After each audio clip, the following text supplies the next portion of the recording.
नमस्कार, जी मीडिया में आपका स्वागत है। मैं हूं दिनेश शर्मा। डायरेक्ट विद दिनेश में इस बार मेरे साथ है पंजाब बीजेपी के अध्यक्ष विजय सांपला। विजय जी, आपका बहुत बहुत स्वागत है जी मीडिया में। थैंक यू जी। आपके माध्यम से सभी श्रोताओं का मेरी तरफ से भी नमस्कार जी। विजय जी, चुनाव अभी होने बाकी है, आपने उम्मीदवारों की घोषणा अभी तक की नहीं है, लेकिन विजय जी ने जो है विजय रथ पहले ही निकाल दिया। तो ये क्या कॉन्फिडेंस है या ओवर कॉन्फिडेंस है?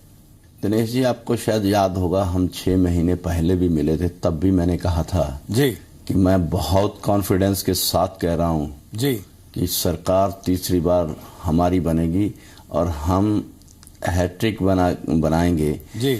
और शायद उस वक्त मैंने ये भी कहा था कि मेरी आज बात को शायद आप सहमत ना हो जी, मगर भविष्य में आपको ये करके दिखाएंगे। जी जी। इस कॉन्फिडेंस का राज क्या है? हालात ऐसे लग राज क्या है इस कॉन्फिडेंस का? शायद हमारा इस कॉन्फिडेंस का राज यही है कि मेरी जिंदगी में मैंने अपने बुलंद हौसलों से अगर कभी जंग मैदान में उतरना है तो कमजोर हौसलों के साथ कोई भी जंग नहीं लड़ी जा सकती, और बुलंद हौसलों के साथ चलते हैं तो लोगों में, आपके कार्यकर्ताओं में भी विश्वास बढ़ता है। और उसी कॉन्फिडेंस से कह रहा हूं मैं कि जिस तरह से मैं जोश कार्यकर्ताओं का बीच में देख रहा हूं, और उसी कॉन्फिडेंस को देखते हुए मैं कह रहा था कि सरकार हमारी बनेगी।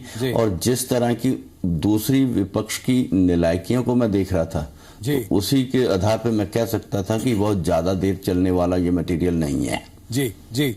आम जनता भी पार्टी के साथ कहीं नजर आ रही है आपको?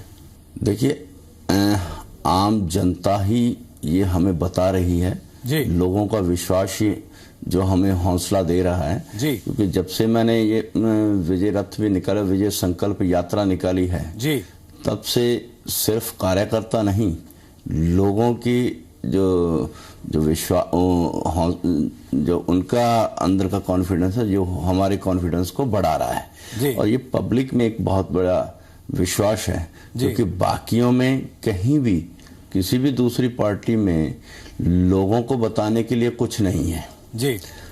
चाहे हम कांग्रेस की बात करें और चाहे आम आदमी पार्टी की बात करें, दोनों के पास किसी तरह से भी लोगों को विश्वास दिलाने के लिए कुछ भी नहीं है। चाहे अगर कांग्रेस की बात करें, आज जिस तरह हम अकाली दल और भारतीय जनता पार्टी के लोग चुनाव के लिए अपने सड़कों पे आए हैं, लोगों के बीच में अपना विश्वास जताने के लिए लोगों के बीच में खड़े हैं, वहीं कांग्रेस की लीडरशिप हमें कहीं नजर नहीं आ रही। और वो अपनी वही विलासिता की जो उनकी एक छवि है, उसी छवि के बीच में अपने आप को उन्होंने मस्त रखा हुआ है। और 1.5 महीने से अगर उनका दावेदार हो जो सीएम का, वो आज ही जनता की चिंता किए बगैर आज विलासिता की जिंदगी में दिल्ली में गुजार रहा हो, और तब हम कह सकते हैं कि उनके पास उनका आज ही विश्वास नहीं है, तो कल वो लोगों के किस तरह से लोगों को बीच में जाएंगे जब आज उनकी अपनी जरूरत होगी।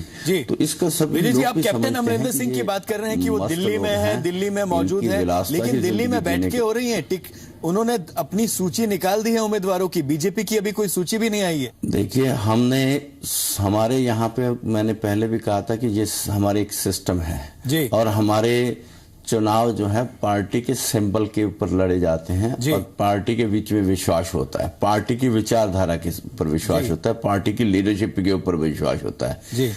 अब उनके पास कौन सी विचारधारा, टिकटें उनकी अनाउंस हो गई हैं, तो ऐसी कौन सी चीज थी कि जो आज उनको पंजाब में आने नहीं दे रही। और वो सब जानते हैं कि वही उनकी जो अपने विदेशी उनके मित्र हैं, 1.5 महीने से वो दिल्ली में डेरा डाले बैठे हैं, और कैप्टन जी उनके साथ मस्त हैं, और उनको आज पंजाब की चिंता नहीं है, आज अपने कार्यकर्ताओं की चिंता नहीं है। कुछ सीटें और हैं जिसकी घोषणा होनी है, लेकिन बीजेपी कब अपने उम्मीदवारों की घोषणा करेगी? सांपला जी, कब तक आपकी सूची आ जाएगी? देखिए, हमने जो एक सिस्टम से चलता है, क्योंकि जी हमने अपना जो पैनल जो पंजाब की कमेटी ने बैठ के तय करना होता है, वो तय करके हमने तय कर लिया, और केंद्र जब भी हमें बुलाएगा और तब हम ये अपनी, क्योंकि उन्होंने बाकी जगह की भी सारी लिस्ट, जब तक वो पार्लियामेंट्री बोर्ड बैठेगा उसके बीच में हमें बुलाएंगे, तब वो पैनल जो है हम उनको दे देंगे और उसके बाद कभी भी घोषणा कर सकते हैं जी।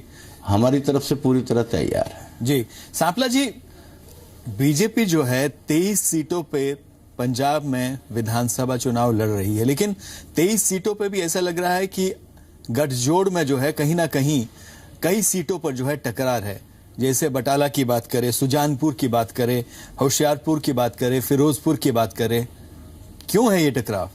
नहीं, ऐसा कहीं नहीं है जी। कहीं भी अगर आप बीजेपी अकाली दल में ऐसा कुछ नहीं है जी।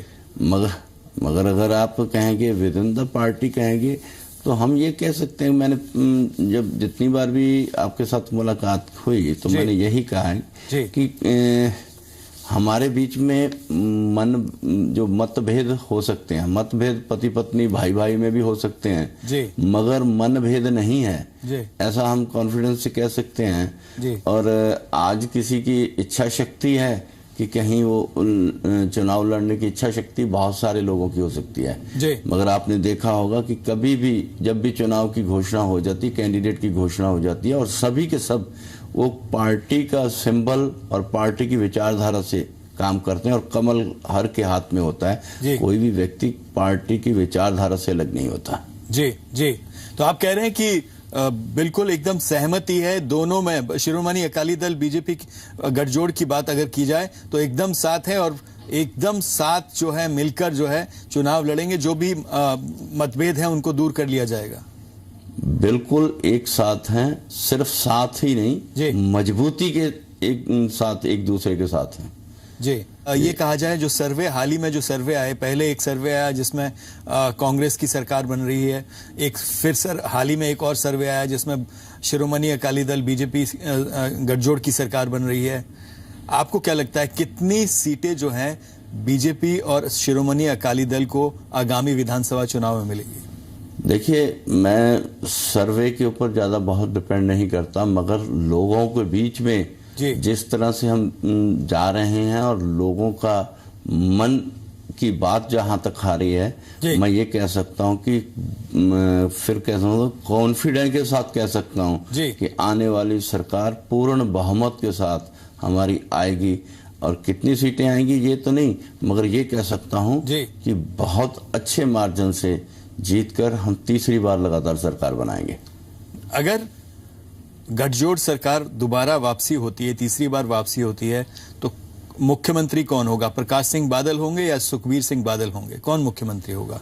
देखिए, ये तो सुखबीर सिंह बादल जी ने ही खुद कहा है कि अगर तीसरी बार जब मुख्यमंत्री होंगे वो सरदार प्रकाश सिंह बादल जी ही होंगे, क्योंकि उनके नेतृत्व, उनके कुशल नेतृत्व में अगर हम कहें कि पंजाब ने बहुत बुलंदियों के ऊपर विकास किया है। जी। सांपला जी, मुकाबला किससे? आपको क्या लगता है कि मुकाबला किससे है गठजोड़ का? कौन आपके सामने मजबूत विपक्ष जो है, एक तरह से कहा जाए, किसके साथ आप गठजोड़ का सीधा मुकाबला है? देखिए, किसके साथ सीधा मुकाबला है, और ये तो हम कह सकते हैं कि आज अगर विचारधाराओं और विकास के कारकों में देखें तो हमारे सामने कोई भी मुकाबले में नहीं है जी। मगर आपका सवाल जो होगा मेरे हिसाब से दूसरा और तीसरे नंबर की बात करेंगे आप। आम आदमी पार्टी की ना तो कोई विचारधारा है, ना ही उनका कुछ स्टैंड है, और इसलिए लोग उनको कहीं भी आने वाले समय में आप देखेंगे कि लोग उनके साथ नहीं रहेंगे और वो कहीं नजर नहीं आएगी जी। मगर अगर आप दूसरे तीसरे नंबर की बात करें और अंतर के साथ, मैं कहूँगा काफी बड़े अंतर के साथ, हम जो है वो 80 और 20 के अंतर के साथ ही अगर कहेंगे तो कांग्रेस शायद दूसरे नंबर पे आए। तो आप कह रहे हैं कि मुकाबला जो है कांग्रेस से है, लेकिन कांग्रेस दूर है गठजोड़ से मुकाबले में? मैं इसलिए कह रहा हूं कि मुकाबला कांग्रेस से ही है क्योंकि वो पुरानी पार्टी है, नेशनल पार्टी है, जिसमें कोई शक नहीं है। मगर उनके लीडर जो हैं वो दिल्ली में बैठ के अपने वो पुराने मित्रों के साथ, वो भी जो हिंदुस्तान से नहीं पाकिस्तान से आते हैं, उनके साथ मस्त हैं।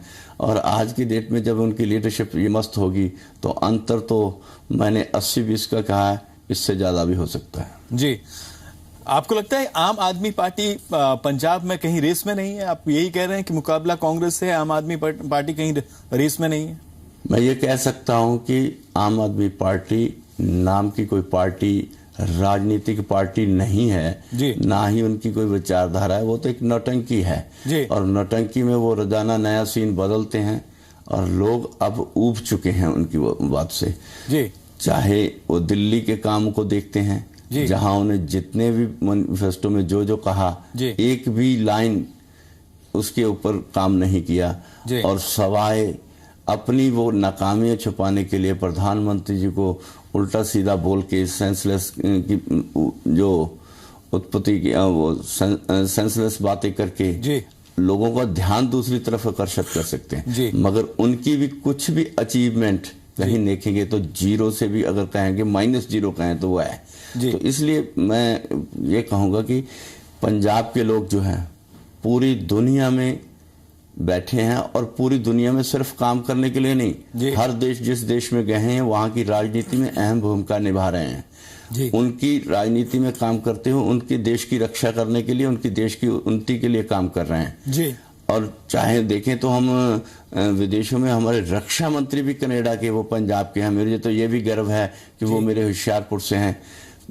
मगर पंजाबी अगर जाकर किसी विदेश में जाकर दूसरे देशों में जाके अपना सियासत में अपना ये मुकाम स्थापित कर सकता है और दूसरे देश की रक्षा कर सकता है, तो पंजाब के लोग अपने प्रदेश की रक्षा करना जानते हैं। अगर और इसमें पंजाबियों की रक्षा के मामले में पंजाबियों को विरासत में महारत मिली हुई है, तो ऐसे लोगों को यहाँ पे मुंह लगाने के लिए कहीं नहीं छोड़ेंगे। और जहां तक आप देखें कि उनके ही पार्टी के लोग, कोई उनके ऊपर करप्शन के चार्ज लगा रहा है, कितने करोड़ रुपए की टिकट बेची है, चाहे उनके देखें करैक्टर की बात हो, सभी जगह से करैक्टर, उनके करैक्टर की कंप्लेंट्स हम नहीं कर रहे, उनकी पार्टी के लोग कर रहे हैं। और अगर नशे की यहाँ पे बात कर रहा है कि पंजाब में नशा खत्म कर दें, उन्हीं की पार्टी के लोगों ने कहा जितने दिल्ली से भेजे हैं सारे के सारे नशेड़ी हैं। और आज अगर कहें कि सबसे दुनिया का सबसे भ्रष्ट और ये कैसे सेंसलेस व्यक्ति है तो वो उनका केजरीवाल है। तो उसके कारण ही लोगों का विश्वास उस पार्टी में अब नहीं रहेगा।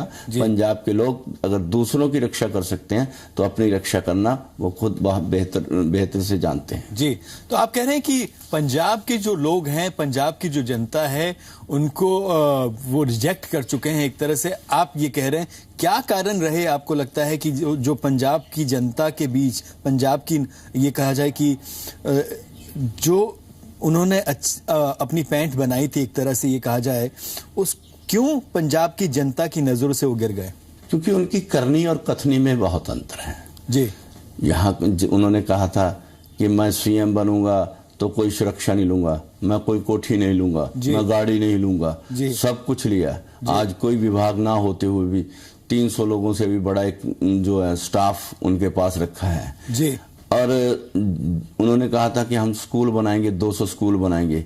अभी तक किसी भी स्कूल को फाइल के ऊपर भी नहीं लाया गया कि यहाँ पर लगाए, और अगर फाइल पे शुरू हो तो उसको भी, प्रतिक्रिया को भी, यहाँ पे इनके हिसाब से तो 5-5, 10-10 साल लग सकते हैं, मगर फिर भी आराम से भी लें तो कम से कम 6 महीने लग जाते हैं वो सारी प्रतिक्रिया पूर्व।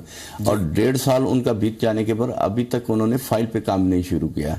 और ऐसा ही उन्होंने कॉलेज कहा था कि हम कॉलेज बनाएंगे, और एक भी कॉलेज के लिए उन्होंने काम शुरू नहीं, फाइल वर्क भी नहीं शुरू हुआ। उन्होंने कहा था कि ये गरीब के झोपड़पट्टी में जहां लोग बैठे हैं, जहां बैठे वहीं उनको बड़ा घर बना के देंगे, अभी तक इसका भी काम शुरू नहीं हुआ। वाईफाई और ये सीसीटीवी कैमरे के लोग जो मजाक आज दिल्ली के लोग यहाँ पे आके बयान कर रहे हैं, मनोज तिवारी जी कहें कि यहाँ पर अगर आके वो नशे की बात करते हैं कि नशा खत्म कर देंगे, उनके वो तो सारे खुद सारे नशे में लगे हुए हैं जो भी उनकी लीडरशिप है, और यहाँ पे आके नशे का खत्म करने की बात करते हैं। और दिल्ली में 450-500 ठेके और खोल दिए, यहाँ पर आके जैसे बात करते हैं 4 महीने में कहते हैं। और दिल्ली में कहते हैं कि महिलाओं को भी असुविधा ना हो ये दारू लेने के लिए, इसके लिए महिलाओं के लिए अलग से खोल दो। और ये कैसे खत्म करेंगे? हाँ, यहाँ पर इनकी लीडरशिप को देख के अगर केजरीवाल की वो पार्टियां शार्टियां देखें तो उसमें ये कह सकते हैं कि ये शराब को पी पी के खत्म कर देंगे, ऐसी पंजाब के लोगों की धारणा बन गई, इसीलिए उन्होंने ठेके बढ़ा दिए हैं। जी जी। तो कहीं भी अगर कहें तो उन्होंने विश्वास जीतने के लिए 1% भी कहीं काम नहीं किया। तो जब उन्होंने काम ही नहीं किया, लोगों का विश्वास ही नहीं जीत पाए, तो लोग उनको नकारेंगे तो सही ना। और भ्रष्टाचार की तरफ देखें तो सबसे ज्यादा भ्रष्ट अगर कोई है तो वो केजरीवाल है। जी जी। आप जो आरोप लगा रहे हैं, कोई तथ्य है, कोई करप्शन के चार्जेस हैं उनके खिलाफ? यहाँ पे आकर देखें तो एक एक व्यक्ति हर सीट पे विधानसभा पे कह रहा है, जो कह रहा है कि मुझसे इन्होंने 2 करोड़ रुपए लिए, कोई कह रहा है मेरे 50 लाख ले लिए। ये सब बैठे हैं और प्रेस कॉन्फ्रेंस करे। कल भी मुझे पता लगा कि कल चंडीगढ़ में इनके जो पुराने कार्यकर्ता रहे, कर्मठ कार्यकर्ता और मेन कार्यकर्ता, कुछ विदेशों से जहां से फंड लेके आके करप्शन किया, करप्शन वो सब सामने है ना, वो सब केजरीवाल सीधे उसमें दोषी हैं। जी, लेकिन वो कहते हैं कि इसकी जांच क्यों नहीं कराते? सेंट्रल ब्यूरो ऑफ इन्वेस्टिगेशन जो है केंद्र में आपके एनडीए की सरकार है, क्यों सीबीआई इसकी जांच नहीं करती? कल जो उनके विदेशों में बैठे सभी मित्र थे, उन्होंने भी आके कहा कि ये हमें हिसाब क्यों नहीं देते। जी, उन्होंने केजरीवाल को कहा कि जो हमसे पैसे लिए, जो हमसे भ्रष्टाचार किया टिकटों लेने के लिए, उसका हिसाब क्यों नहीं देते? तो ये लोगों को जवाब देना। हम तो लोगों के दरबार में गए, हम कोर्ट के दरबार में नहीं। लोग जिन्होंने पैसे दिए हैं, जिनके साथ केजरीवाल ने ठगी मारी है, वो सामने प्रेस में आए, तो केजरीवाल बोलते क्यों नहीं? उनको जवाब क्यों नहीं देते? जी, तो इसका मतलब वो दोषियां इसलिए नहीं बोल रहे। जी, लेकिन सांपला जी, आपको नहीं लगती कि इसकी जांच होनी चाहिए? केंद्रीय agency central bureau of investigation को इसकी जांच करनी चाहिए ताकि सच्चाई चुनाव जो होते हैं वो लोगों के बीच में विश्वास जीतने की। आप विश्वास की बात कर रहे हैं जी। सच्चाई मैं यही कह रहा हूं ना कि लोगों के बीच में जिन्होंने पैसे दिए हैं वो खुद कह रहे हैं कि मैंने दिए हैं, मैंने इतने दिए। कोई कह रहा है मैंने करोड़ रुपए दिया, कोई कह रहा है मैंने 50 लाख रुपए, देखो 2 करोड़ रुपए। तो उनके सीधे जवाब क्यों नहीं देते फिर केजरीवाल? जी, ये मैं तो नहीं दोषी, मैं तो नहीं इल्जाम लगा रहा, उसी के पार्टी के उसी के साथ ही ये ब्लेम लगा रहे हैं, जिनको इन्होंने पदवियां दी हुई थी। कोई एनआरआई सेल का कल बता रहे थे वो प्रेस का, वो हमारे साथ बात करके नहीं जा रहे, वो हमें पता भी नहीं है, मगर वो जो इन्हीं के पार्टी के पुराने साथी हैं, अगर वो कह रहे हैं कि मेरे साथ इतना पैसा इन्होंने गड़बड़ किया, क्योंकि इन्वेस्टिगेशन तो तब करेंगे ना कि जब ये जिनसे पैसा लिया है वो उसका कहीं हिसाब दिया हो। वही तो कह रहे हैं कि हमसे जो पैसे लिए वो कहाँ है, किस खाते में, ये हमें बताएं। जब ये खाते में डालेगा इन्वेस्टिगेशन तो तब करेगी। आप कह रहे हैं कि वो आरोपों की राजनीति करते हैं और खुद जब अपने पर आरोप लगते हैं तो उसका कोई जवाब नहीं देते हैं। बिल्कुल, और वो भी आरोप भी वो इसलिए सीधा प्रधानमंत्री जी के ऊपर लगाते हैं ताकि मीडिया में खबर बने और जो उसके अपने आरोप उसमें छुप जाएं, मगर हकीकत ये जो है वो उनको सामने लानी ही होगी। और केजरीवाल दोषी हैं ये उनकी पार्टी के लोग कहते हैं, और जब तक वो अपनी बात, अगर हम पे कोई आरोप लगता है तो हम जनता के दरबार में जाके उसकी सफाई भी देते हैं, उसकी सच्चाई भी बताते हैं, मगर ये क्यों नहीं बताते? जो पहले वो कह रहे थे कि हम लिस्टें वो वेबसाइट पे डालेंगे, ये करेंगे, क्यों नहीं डाल रहे उनके जो उन्होंने भ्रष्टाचार के रूप में पैसे इकट्ठे किए? और सीधा सीधा दोषी है वो केजरीवाल है। जी जी। क्या विजय जी, आपको लगता है कि ड्रग्स पंजाब में मुद्दा नहीं है, इशू नहीं है, ड्रग्स समस्या नहीं है और इस कारण जो है कोई इशू भी नहीं है पंजाब में? देखिए, ऐसा नहीं कह सकते। मैं तो ये कहता हूं कि दुनिया में कोई मोहल्ला, कोई शहर, कोई प्रदेश, कोई देश, पूरी दुनिया में ऐसा नहीं है जहां ड्रग्स नहीं है। और पंजाब भी इससे अछूता रहेगा ऐसा भी नहीं है। मगर मैं ये कहूंगा कि जिस तरह से यही केजरीवाल ने पंजाब को बदनाम करने की कोशिश की, आज उसी के पार्टी के लोग यही कह रहे हैं कि केजरीवाल और केजरीवाल के साथी सब नशों में ग्रस्त हैं, ड्रग लेते हैं। और ये भी उन्होंने ही कहा है, हम नहीं कह रहे कि वो नशों में ग्रस्त लोग भेजे हुए हैं। हम ये कह सकते हैं कि पंजाब नशे की ग्रस्त में नहीं है, ऐसा नहीं मैं कह सकता, मगर ये भी कहूंगा कि जिस तरह से बदनाम कर रहे हैं उसकी अगर बाकी प्रदेशों से या बाकी देशों के साथ अगर उनकी तुलना करें तो पंजाब का जो नंबर है बहुत पीछे आएगा। आज अगर देखें तो जहां जहां नशेड़ी बढ़े हैं, आपने भी देखा होगा, वो रेप पार्टियां जो होती हैं वो नशेड़ी लोग करते हैं, और जहां नशेड़ियों की गिनती ज्यादा होती है वहां पर रेप पार्टियां स्टार्ट होती हैं। आपने पंजाब में कभी भी रेप पार्टी नाम की चीज नहीं देखी होगी, मगर अगर वही अगर बात करें दिल्ली की या दूसरे मेट्रोपॉलिटन सिटीज की, तो उसमें वो आगे हैं। आज अगर ड्रग्स के कारण, क्योंकि इसको मैं केंद्र में मंत्री हूं और इसी विभाग से संबंधित भी हूं और इस काम को मैं सीधे तौर पर देखता भी हूं, इसलिए मैं कह सकता हूं कि जो ग्राफ दिल्ली का है, अगर उसकी परसेंटेज के हिसाब से देखें तो दिल्ली पंजाब से नशेड़ियों में ज्यादा आगे है, और उसकी कारण सिर्फ और सिर्फ अगर देखें तो केजरीवाल है। जी, तो आप कह रहे हैं कि दिल्ली जो है नशे में पंजाब से कहीं ज्यादा आगे है? जी, और उसका कारण भी केजरीवाल है, क्योंकि उसने बजाय के ठीक करने के उसने और ठेके खोल दिए। अब एक भी काम ऐसा बताएं जो उन्होंने नशा खत्म करने, जो नशे में ग्रस्त करने के लिए उसने किया हो।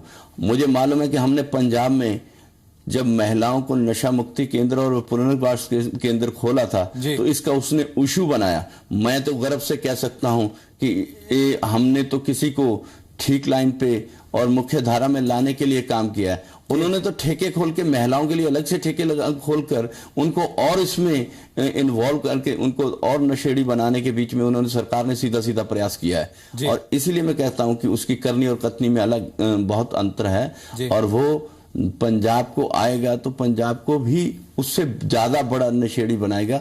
और ये रेप पार्टियां भी वो जैसे दिल्ली में उन्होंने कोई काम नहीं किया इसको रोकने के लिए, पंजाब में और बढ़ाएगा, मैं तो ये कहूंगा, और लोग इसको पूरी तरह से समझते भी हैं। जी।